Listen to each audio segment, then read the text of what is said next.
అందరికీ నమస్కారం. నా పేరు డాక్టర్ ఆర్బి సుధా. ఇప్పుడు మనం మాట్లాడుకోబోయేది శని గోచారం గురించి. ద్వాదశ రాసుల వారికి శని గోచారం అంటే మార్చ్ 29, 2024కి మీనానికి ప్రవేశిస్తున్నారు శనీశ్వరుడు. సో ఆ గోచారం ద్వాదశ రాసుల వారికి ఫలితాలు ఎలా ఇస్తాయో చూద్దాము. మనం జనరల్గా మాట్లాడుకోవాలి అంటే శనీశ్వరుడు మనకి తెలుసు చాలా ఇబ్బంది పట్టే ఒక గ్రహం. అందరూ భయపడుతూ ఉంటారు. ఏంటంటే ఏలినాటి శని వచ్చినా కానీ, లేకపోతే లగ్నంలో శని ఉన్నా కానీ, లేకపోతే ఏంటంటే శని మహాదశ వచ్చినా కానీ. సో పరిహారాలు చేస్తే కనుక ఎప్పటికైనా సరే శని ప్రీతి అనేది మనం పొందుతూ ఉంటాం అన్నమాట. అండ్ శాంతి ఇచ్చాలి అంటే శాంతి జపాలు పూజలు చేసుకోవడం అనేది చాలా మంచిదన్నమాట. బట్ అంతకన్నా ముందు మనం మాట్లాడుకోవాల్సింది ఏంటంటే మనకి తెలుసు 9 గ్రహాలు ఉన్నాయి. దీంట్లోనే ఏంటంటే ఫ్రెండ్షిప్స్, ఎనిమిటీ అనేవి 2 ఉంటాయి అన్నమాట. అంటే సంబంధాలు, సత్సంబంధాలు ఉంటాయి, వేరే సంబంధాలు ఉంటాయి అన్నమాట. ఎప్పటికైనా మనం మార్స్, సన్ అండ్ జూపిటర్ కలిపి మనం చెప్తూ అంటే ఏంటి వాళ్ళు ఫ్రెండ్స్ అంటాం. అది ఒక సెట్ కింద తీసుకుంటాం. మెర్కురీ అంటే ఏంటంటే బుధుడు ఏంటంటే న్యూట్రల్ అన్నమాట. అన్ని గ్రహాలకి కొంతవరకు న్యూట్రల్ కింద ఉంటారనమాట. మిగతా గ్రహాలు అంటే ఏంటంటే మ్యాలిఫిక్ గ్రహాలు అంటే చెడు చేసే కొంచెం గ్రహాల కింద మనం శనీశ్వరుడు, అలాగే శుక్రుడు, అలాగే రాహుకేతువుల్ని తీసుకుంటాము. అండ్ ఆల్సో బెనిఫిట్లో ఏంటంటే మనం చంద్రుని కూడా తీసుకుంటూ ఉంటాం అన్నమాట. కానీ ఇదేంటంటే జనరల్ ఫ్రెండ్షిప్, జనరల్ ఎనిమిటీ. కానీ లగ్నానికి వచ్చినప్పటికీ ఏంటంటే అన్నీ మారిపోతూ ఉంటాయి అన్నమాట. లగ్నం కానీ, రాశి కానీ. సో టెంపరీ ఫ్రెండ్షిప్స్ అనేది ఉంటుంది, పర్మనెంట్ ఫ్రెండ్షిప్స్ అనేది ఉంటుంది. మనం మాట్లాడుకునేది ఏంటంటే పర్మనెంట్ ఫ్రెండ్షిప్ గురించి నేను ఇప్పుడు చెప్పాను అనమాట. ఎందుకు ఇది చెప్పాను అంటే బేసిక్గా మనం చూసామంటే శనీశ్వరుడు మీనానికి వస్తున్నారని ఇప్పుడే మాట్లాడుకున్నాం మనం. సో మీనం ఎవరిది, ఓనర్షిప్ ఎవరిది అంటే ఆ రాశికి అధిపతి ఎవరు, గురు అయ్యారనమాట.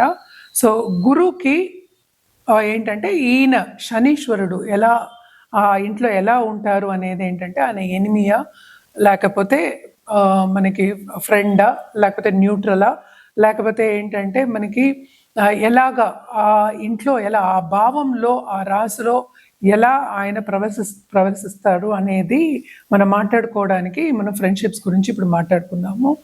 జనరల్గా మనం చూసాము అంటే ఎక్కువ మనం శనీశ్వరుడికి, జూపిటర్కి మనం కొంచెం ఆపోజిషన్ అనే చెప్పుకుంటూ ఉంటాం అన్నమాట. ఎనిమిటీ ఉంటుందనే చెప్పుకుంటాం. కానీ ఏంటంటే మనం ఇందాక మాట్లాడుకున్నట్టు ఫ్రెండ్షిప్ గురించి మాట్లాడుకున్నాం కదా, గ్రహ ఫ్రెండ్షిప్ గురించి. సో జనరల్గా అయితే జూపిటర్కి శని ఏంటంటే న్యూట్రల్ కిందే మనం తీసుకుంటాం. అంటే ఏంటంటే అటు మరీ చెడు చేరు, అటు మరీ మంచి చేరు అనమాట. న్యూట్రల్ గ్రహం, మధ్యస్థంగా ఉండిపోతారు అని చెప్పుకోవడం అనమాట. అదొకటి కాకుండాను శనీశ్వరుడు మూమెంట్ అంటే ఏంటి, ఇప్పుడు ఏలినాడ్స్ అని మనం చూసాము అంటే కుంభం అంటే మనకి శనీశ్వరుడు ఓన్ హౌస్ అనమాట. ఓన్ హౌస్ నుంచి ఇంకో ఇంటికి వెళ్తున్నారు కనుక ఈ ట్రాన్సిట్ కూడా, ఈ గోచారం కూడా కొంచెం డిఫికల్ట్ ట్రాన్సిట్స్ అనమాట. అండ్ ఆల్సో మనం చూసాము అంటే మీనానికి లాస్ట్ ఇయరే ఏలినాడ్స్ అని అనేది మొదలైంది. ఇప్పుడు మీనానికి వెళ్తే శనీశ్వరుడు మీనానికి వెళ్ళినప్పుడు మనకి మేష రాశి వాళ్ళకు కూడా ఏలినాడ్స్ అని అనేది ఉంటుందన్నమాట. సో ఏ రాశికి ఏలినాడ్స్ అని ఉంటుందనేది చూద్దాము. ఇప్పుడు మనం చూసాము అంటే కుంభానికి ఏలినాడ్స్ అని లాస్ట్ ఘట్టం, లాస్ట్ 2.5 years. అలాగే మీనానికి మెయిన్ ఘట్టం సెకండ్ 2.5 years. అలాగే మేషానికి ఫస్ట్ 2.5 years ఏలినాడ్స్ అని ఉందన్నమాట. మనం ఫ్రెండ్షిప్స్ దీనికే మాట్లాడుకున్నాం. ఎందుకంటే ఒక గ్రహం గురించి మనం మాట్లాడుకున్నప్పుడు అన్ని గ్రహాలు మనం చూసి మొత్తం జాతకం చూసినప్పుడే మనం కరెక్ట్ రెమిడియల్ మెషర్స్ కూడా మనం చెప్పడం, పరిహారం చెప్పడం అనేది జరుగుతుంది. చాలామంది కమెంట్ కూడా చేస్తున్నారు. అంటే ఏంటి, ఇంగ్లీష్ వద్దు తెలుగులో చెప్పండి అనేది. అస్ట్రాలజీ అనేది యూనివర్సల్ లాంగ్వేజ్. అంటే ఇంగ్లీష్లో ఏంటి అస్ట్రాలజీ చెప్పలేమా, సాంస్క్రిట్లో మాట్లాడడం అనుకోండి. ఎందుకంటే అస్ట్రాలజీ అంతా ఉండదు ఏంటి, ఫస్ట్ సాంస్క్రిటే. సాంస్క్రిట్లో మాట్లాడితే ఎవరికి అర్థం అవుతుంది, ఎవరికీ అర్థం కాదు. ఇవి ఇలాగ ఇంగ్లీషు తెలుగు మిక్స్ చేసి చెప్పడం ఏంటంటే వైడర్ ఆడియన్స్కి మనం చెప్తున్నాం. సో అన్నెసెసరీ కమెంట్స్ చేయకుండా, అంటే బేవర్స్గా కూర్చుని ఏం పనిలేని వాళ్ళు ఇలా కమెంట్లు చేయడం అనేది కరెక్ట్ కాదు. ఎవరి పద్ధతి వాళ్ళది. మీకు ఇష్టం ఉంటే చూడాలి, లేకపోతే పక్కకి వెళ్ళిపోవాలి. అనవసరమైన కమెంట్లు వద్దు. చాలా మంది కమెంట్ చేస్తున్నారు ఇంగ్లీష్ వద్దని. అంటే ఏంటి, తెలుగులో చెప్తేనే అది అస్ట్రాలజీయా లేకపోతే కాదా? అంటే ఇంగ్లీష్ అస్ట్రాలజీ ఉంది, అలా అయితే సాంస్క్రిట్లో చెప్తారు, హిందీలో చెప్తారు, అన్ని లాంగ్వేజెస్లోనూ చెప్తారు. మనం తెలుగులో చెప్తున్నాం కనుక ఇప్పుడు యాక్చువల్గా ఇప్పుడున్న జనరేషన్కి చాలా మటుకు తెలుగు పదాలు, చాలా పదాలు వాళ్ళకి తెలియవు. సో దాని గురించి మేమేంటంటే కలపడం చేసి చెప్పడం అనేది జరుగుతుంది. స్వచ్ఛంగా తెలుగులో మాట్లాడాలి అంటే ఎవ్వరూ మాట్లాడలేరు, కొంతవరకు మాట్లాడతారు. సో అనవసరమైన కమెంట్లు పెట్టకుండా ఉండడం మంచిది. అదొక రెమెడీ కిందే మీరు తీసుకోండి. ఎందుకంటే నెగటివ్ ఎప్పుడు మీరు ఏది చెప్పారంటే ఆ నెగటివ్ మీకే తగులుతుంది, కొంచెం జాగ్రత్త. సో ఈ శనికి పరిహారాలు చేయాలి అంటే కనుక శనీశ్వరుడికి ఎప్పటికైనా ప్రీతి ఏంటంటే సర్వీస్ అంటే చాలా ఇష్టం. సో ఎప్పటికైనా సరే వృద్ధులకు కానీ, లేకపోతే వికలాంగులకు కానీ, లేకపోతే అనిమల్స్ అనుకోండి, అనిమల్స్ కానీ సర్వీస్ చేస్తే కనుక తప్పక వాళ్ళు శని ప్రీతి అనేది పొందుతారు. కొంతమంది ఏంటంటే యాక్చువల్గాను మరీ మీనియల్ టాస్క్ చేయడం అంటే ఏంటి, ఇల్లు ఊడవడాలు, తుడవడాలు అంటే మీనియల్ టాస్క్, అంటే సర్వెంట్స్ చేసే సర్విట్యూడ్ అంటూ ఉంటాం అన్నమాట.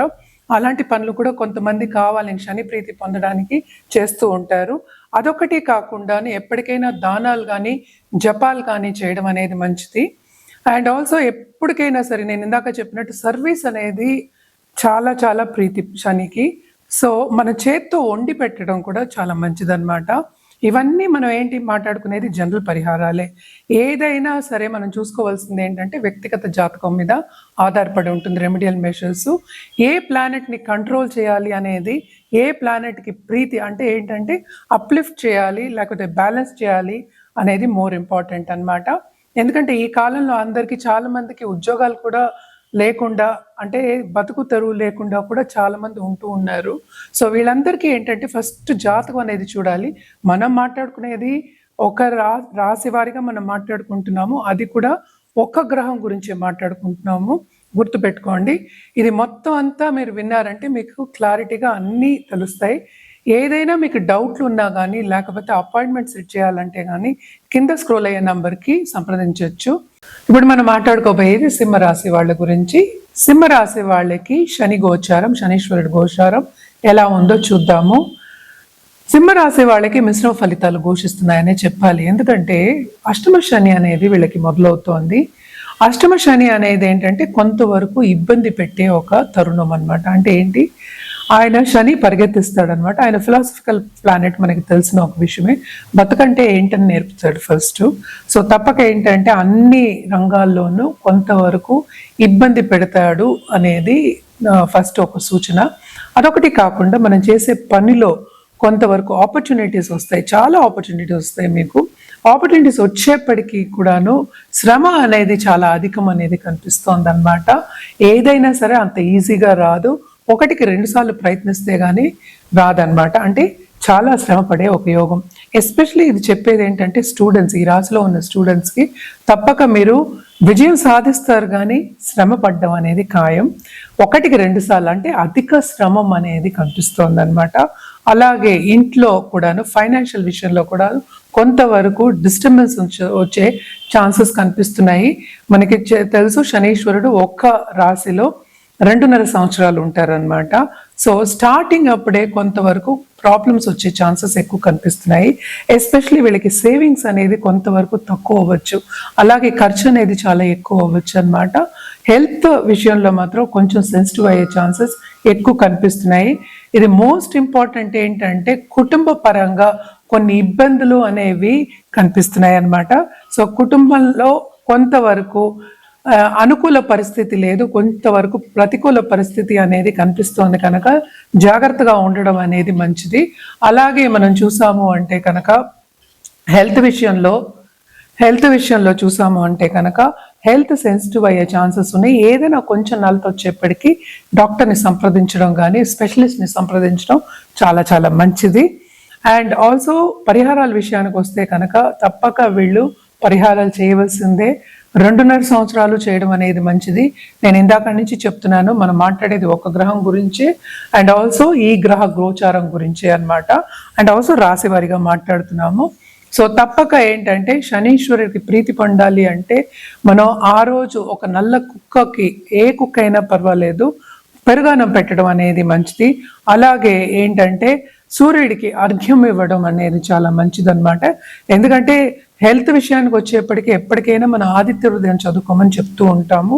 ఇవన్నీ చేయని పక్షాన్ని మీరు తప్పక హనుమాన్ చాలీస చదువుకోవడం very very important.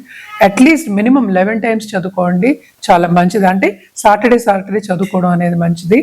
And also ఏదైనా సరే వ్యక్తిగత జాతకం మీద ఆధారపడి ఉంటుంది. మనం మాట్లాడుకునేది రాశి వరకే. అండ్ ఆల్సో ఒక్క గ్రహ గోచారమే. అంటే మనకి తెలుసు, మనకి 9 ప్లానెట్స్ ఉన్నాయని మనకి తెలుసు. సో తప్పక మీకు ఏదైనా డౌట్లు ఉన్నా కానీ, లేకపోతే జాతకం పరిశీలించుకోవాలి అంటే కనుక మమ్మల్ని సంప్రదించవచ్చు. ఏదైనా సరే రెమెడియల్ మెషర్స్ కూడా ఏ గ్రహానికి ఏది ఉంది అనేది బ్యాలెన్స్ చేసుకుని జాతకం చూసిన తర్వాత చెప్పడం జరుగుతుంది. ఇవన్నీ మనం మాట్లాడుకునేది జనరల్లే అన్నమాట.